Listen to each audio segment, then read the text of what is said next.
everyone, how are you doing? I hope you all stay safe and healthy. First of all, I want to give my highest gratitude to the nurses, doctors, and first responders who are risking their lives every day to help others.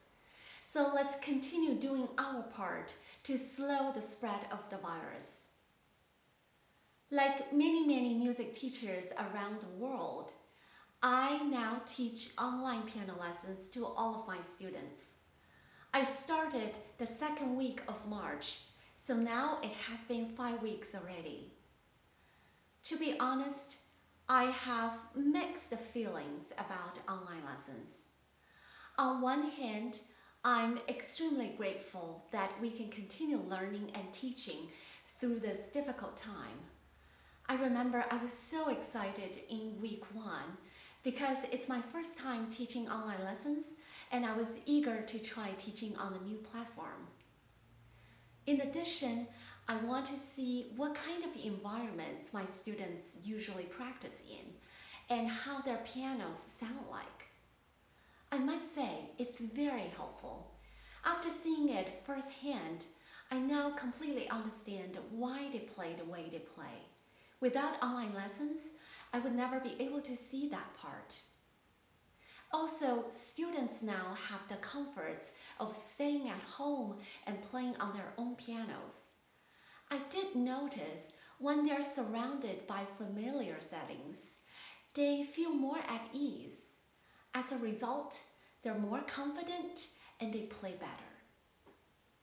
In addition, the parents don't have to drive their kids back and forth anymore.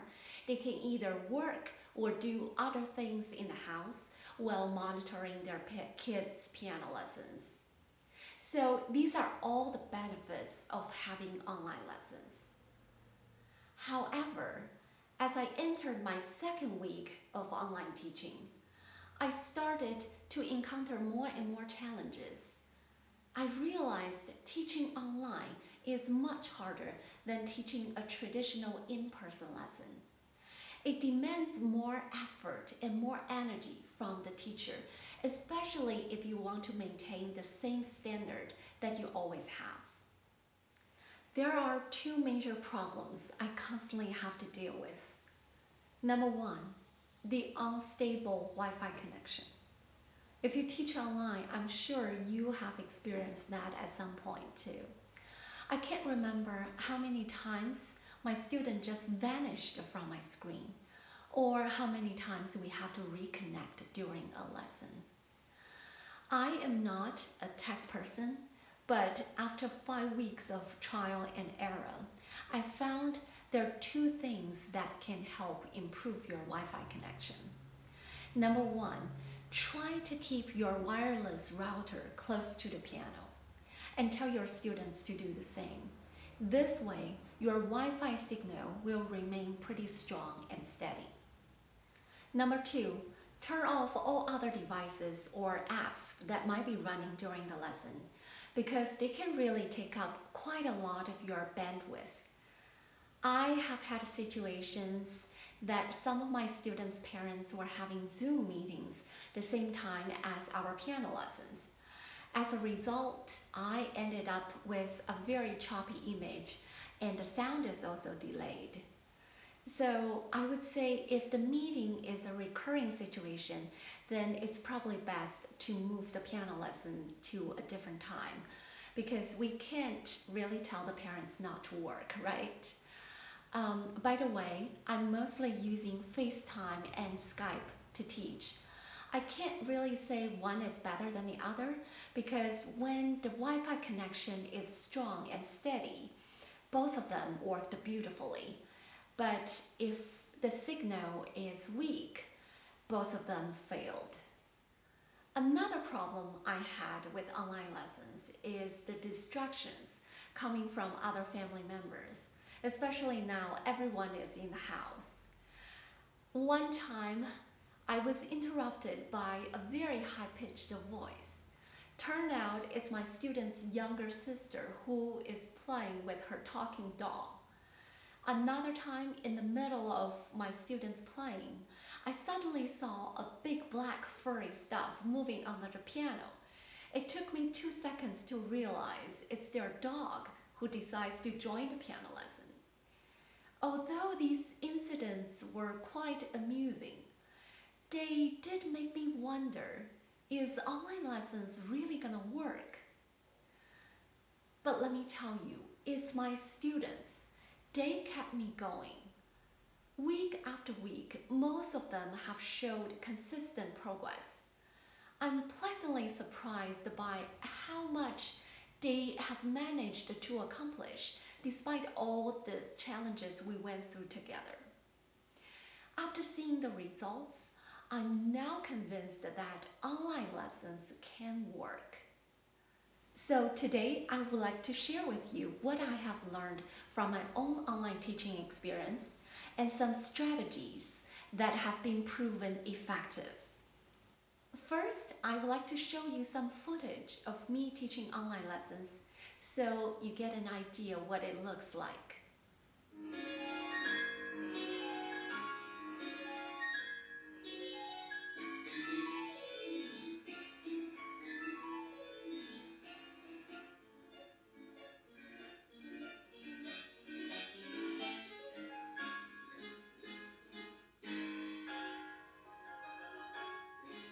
好, hold on. That last note, can you clean it up? Bum, bum. Yes, dum. Done. Yes. Good. Stop. The last chord, where is the melody? Tell me that. Da, da, da. Where is the melody? Very good. And what note is it? D flat, right? So it's da, dee, da, dee, da. So the last note is where you're going to, okay? And then make sure you voice that D flat with your second finger because it's not clear. It's not clear and also it's messy. So you need to clean up. Can you do right hand alone and then do it slower? Da, dee, da, da. You should feel like there's a small crescendo going into the last chord.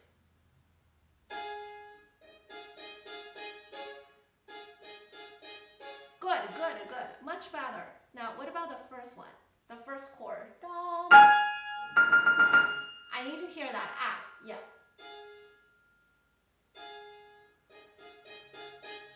Good. Okay, what about? As you can see, my setup is really simple.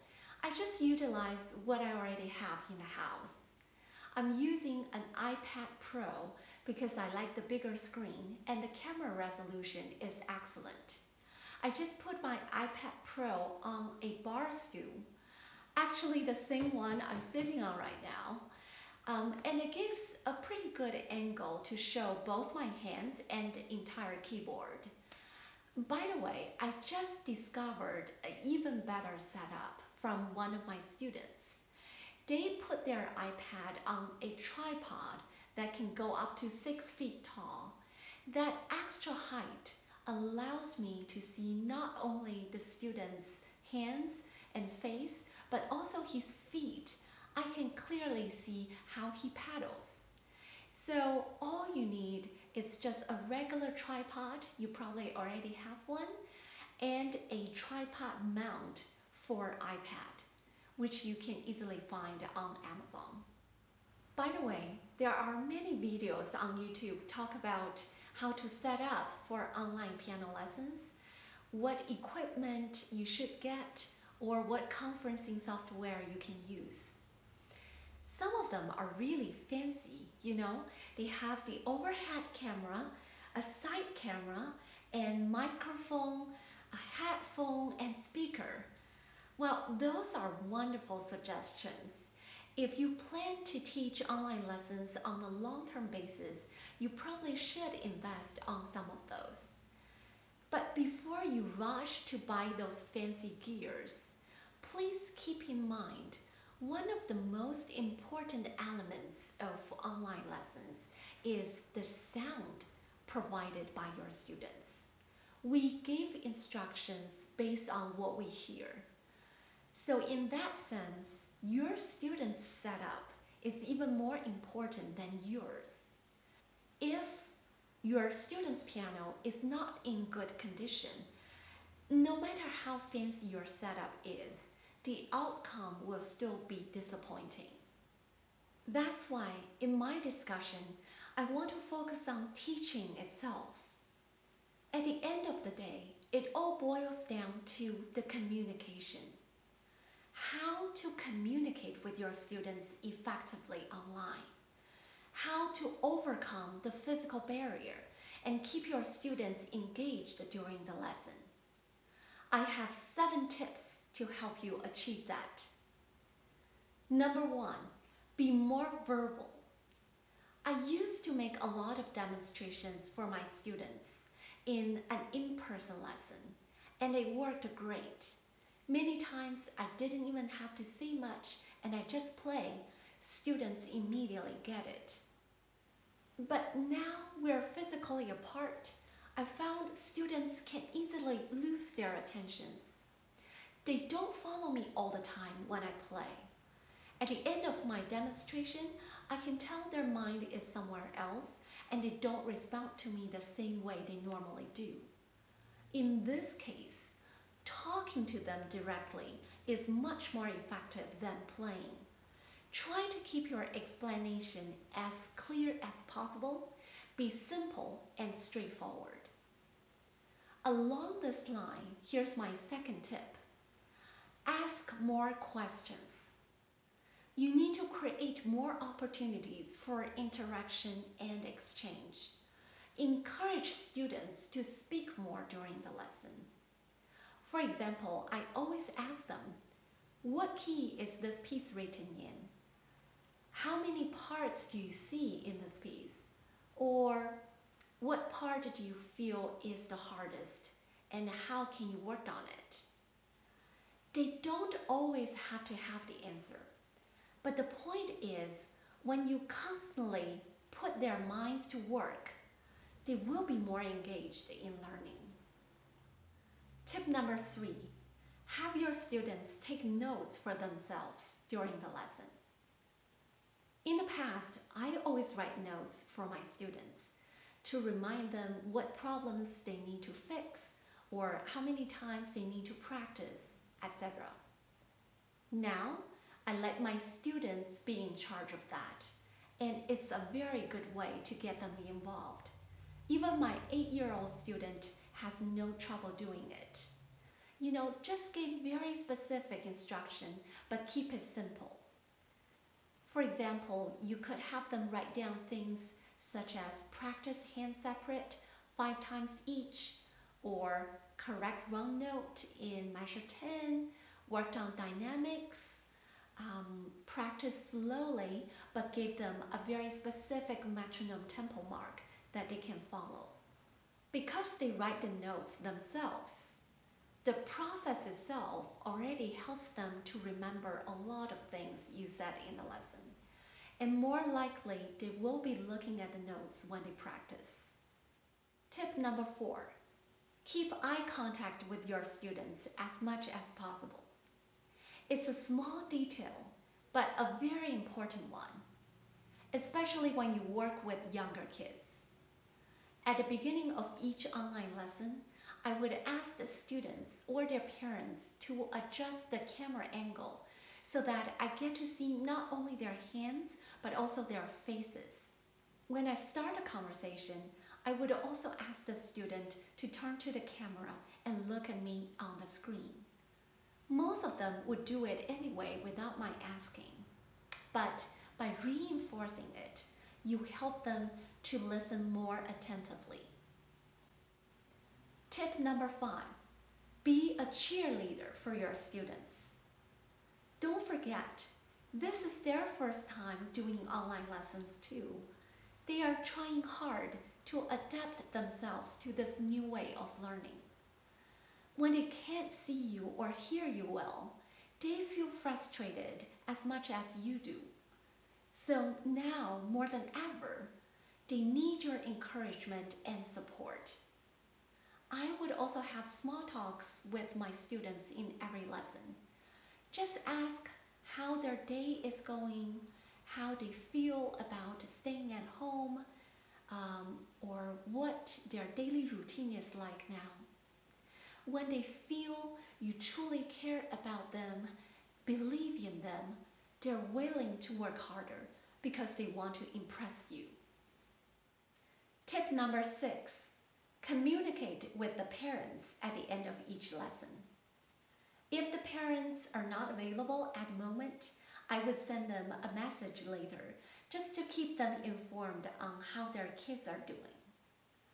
Piano lesson is a teamwork. It's a collaborative effort between the teacher, the student, and the parents. Although I rarely ask parents to sit in on a lesson simply because I know they all have their work to do, I do think students will progress faster if their parents are more involved. Usually, I just ask the parents to monitor their kids' practice schedule, make sure they get enough practice at home. Just this past week, I heard a story from a parent. The mom complained to me that she is woken up by her son's piano practice every morning at 8 o'clock. As a piano teacher, that's the best complaint I have ever received. Tip number 7, slow down the pace. In the traditional in-person lesson, my teaching pace is pretty robust. Because I'm very detail-oriented, so I always try to cover as much detail as possible. But now with online lessons, because of the physical separation, it takes me more time to correct a mistake. Let's say if I need to correct a wrong note or wrong fingering. In the past, I just point to the note and circle it. But now, I need to tell my student to find that note first in their score. It's easier if their book has measure numbers. But if it doesn't, we really need to count the lines and measures to locate that note. You see, what used to be a simple little task now requires more time and effort. Sometimes, due to the instability of Wi-Fi connection, the audio or video may get delayed. When that happens, you really need to be patient. Allow yourself and the student more time to listen and to catch up. I also leave more time between the lessons now so that I can talk to the parents. Well, it probably sounds a little odd, but quarantine actually is a great time for piano teachers and students. Because for once, we don't have to compete with their swim meets, soccer practice, or tennis lessons. Students can finally focus on piano and have zero excuse for not practicing enough. So let's try to make the best of this unusual time. Finally, I just want to say, as we navigate through this new path of teaching, it takes a lot of trial and error. So don't get discouraged. We learn as we go. There's one thing I'm very certain though. That is, when we finally return to our normal life, all of us will have a whole new level of appreciation for the in-person lessons. I cannot wait to see and hug all of my students again. Thanks for watching, and to all of the piano teachers out there, happy teaching. Take care. Bye-bye.